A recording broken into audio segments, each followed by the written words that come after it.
2025 crypto మార్కెట్ను ఒక ఊపు ఊపేసి వెళ్ళిపోయింది. సరే, ఇప్పుడు 2026లో ఉన్నాం. కానీ మార్కెట్ మాత్రం ఒక్కటే కన్ఫ్యూజన్లో ఉంది. కొందరేమో ఇది బేర్ మార్కెట్ అంటున్నారు. మరికొందరేమో లేదు అసలైన బుల్ రన్ ఇప్పుడే మొదలవబోతోంది అంటున్నారు. మరి రెండింటిలో ఏది నిజం? అసలు కథేంటో ఈ విశ్లేషణలో చూద్దాం. ఇంత గందరగోళానికి కారణం 2025లో జరిగిన పరిణామాలే. ఎన్నో అంచనాలతో మొదలైన ఆ సంవత్సరం చివరికి ఎందుకు అంతలా నిరాశపరిచిందో ఒక్కసారి చూద్దాం. ఒక్కసారి చాట్ చూడండి. ఒకవైపు వెండి 130%, బంగారం 70% లాభపడ్డాయి. కాని అదే సమయంలో అందరూ డిజిటల్ బంగారమని పిలిచే బిట్కాయిన్ 6% నష్టపోయింది. అంటే పాతకాలపు ఆస్తులు పరుగులు పెడుతుంటే ఫ్యూచర్ అసెట్ అని చెప్పుకునేది వెనకబడింది. కాస్త ఆశ్చర్యంగానే ఉంది కదా. మేము ఊహించింది ఇది కాదు. ఈ యొక్క మాట చాలు మొత్తం క్రిప్టో కమ్యూనిటీలోని నిరాశను అర్థం చేసుకోవడానికి. వాళ్లు ఆశించింది వేరు, కాని చివరికి జరిగింది వేరు. సరే, ఇప్పుడు బేర్ కేస్ వాదనలు లోతుగా చూద్దాం. అంటే మార్కెట్ ఇప్పట్లో కోలుకోవడం కష్టమే అని చెప్పడానికి గల బలమైన కారణాలేంటో పరిశీలిద్దాం.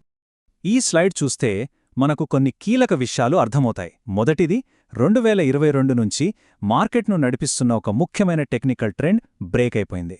దీనికి తోడు బిట్కాయిన్ ఈటీఎఫ్ల నుంచి ప్రతిరోజూ అమ్మకాల ఒత్తిడి పెరుగుతూనే ఉంది. ఇక ఆల్ట్కాయిన్ల సంగతైతే చెప్పక్కర్లేదు. అవి సగటున 42% పడిపోయి కొత్త కనిష్ట స్థాయిలకు చేరుకుంటున్నాయి. ఇవన్నీ మార్కెట్పై ఆందోళన పెంచుతున్నాయన్నమాట. క్రిప్టోకి లోపల ఉన్న సమస్యలే కాకుండా బయట ప్రపంచం నుంచి కూడా కొన్ని గట్టి సవాళ్లు ఎదురవబోతున్నాయి. 2026 మొదటి త్రైమాసికంలో అమెరికా ప్రభుత్వ షట్డౌన్, కొత్త టారిఫ్ల ప్రభావం, ఇంకా ఫెడ్ చైర్మన్ నియామకం ఇలాంటివి ఆర్థిక మార్కెట్లన్నింటినీ కుదిపేసే అవకాశముంది. ఇన్ని ప్రతికూలతల మధ్య సహజంగానే మనందరి మదిలో మెదిలే కీలక ప్రశ్న ఒక్కటే: ధరలు ఇంకా ఎంతవరకు పడతాయి? అసలు బాటం ఎక్కడుంటుంది? ప్రముఖ విశ్లేషకుల అంచనాలు చూస్తుంటే పరిస్థితి ఇంకాస్త దిగజారేలానే ఉంది. వాళ్ళ రిపోర్ట్స్ ప్రకారం బిట్కాయిన్ $50,000 వరకు, ఇథీరియం $1,800 వరకు కూడా పడిపోయే అవకాశముంది. సో నిజమైన రికవరీకి ముందు ఈ పతనం తప్పకపోవచ్చు. ఇదంతా బేర్ కేస్, అంటే నాణేనికి ఒకవైపు మాత్రమే.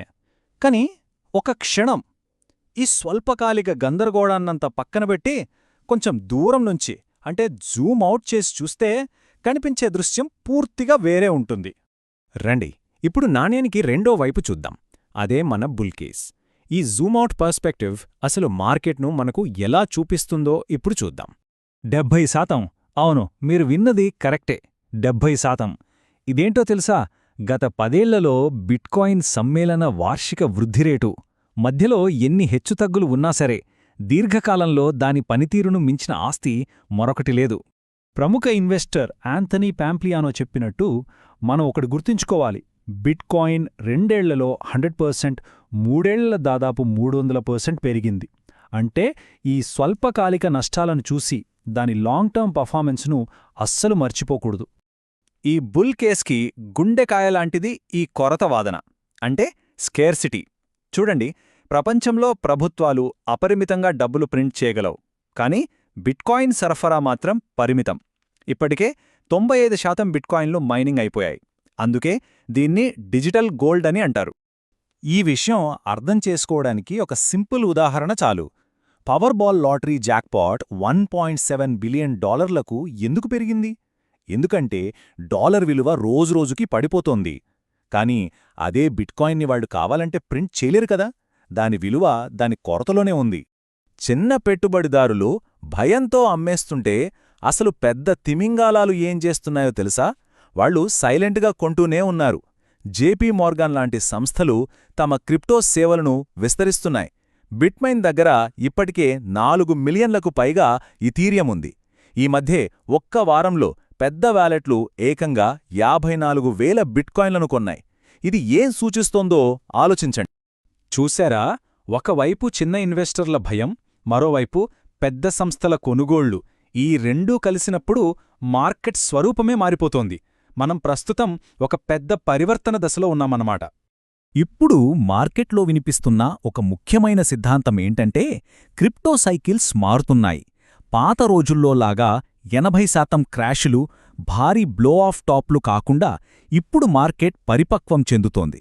పెద్ద సంస్థల రాక వల్ల ఇకపై 40% డ్రాడౌన్లతో కూడిన తక్కువ అస్థిరతను మనం చూడవచ్చు. మైకెల్ సెల్లర్ అన్నట్లు ఈ ఆస్తి నుండి మొత్తం రిస్క్ తొలగించబడింది. ఎందుకంటే వాల్ స్ట్రీట్, అమెరికా ప్రభుత్వం రెండూ దీని స్వీకరిస్తాయని దాదాపు ఖాయమైపోయింది. అంటే క్రిప్టో బతుకుతుందా లేదా అనే ప్రశ్న ఇప్పుడు లేదు. ప్రశ్నల్లా దాని ధర, దాని స్వీకరణ గురించే. సరే, ఒకవైపు బేరిష్ వాదనలు, మరోవైపు బుల్లిష్ వాదనలు రెండూ బలంగానే ఉన్నాయి. మరి ఈ రెండింటినీ దృష్టిలో పెట్టుకుని రాబోయే రోజుల్లో ఎలాంటి వ్యూహాన్ని అనుసరించాలి?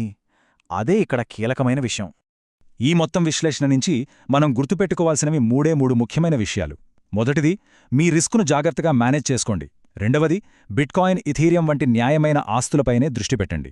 మూడవది, మరియు అన్నిటికన్నా ముఖ్యమైనది, ఎప్పుడూ స్వల్పకాలిక గందరగోళాన్ని కాకుండా దీర్ఘకాలిక దృక్పథాన్ని కలిగి ఉండటం. చివరిగా ఒక ప్రశ్నతో ముగిద్దాం. ఇంతకాలం ఇది మనలాంటి వాళ్ల గేమ్. ఇప్పుడు వాల్ స్ట్రీట్ ఈ ఆటలోకి వచ్చింది. మరి ఇప్పటికీ మనం పాత రూల్స్నే ఫాలో అవ్వాలా? ఆర్థిక దిగ్గజాల రాకతో క్రిప్టో ఆట నియమాలు శాశ్వతంగా మారిపోయేయేమో. ఆలోచించాల్సిన సమయమిది.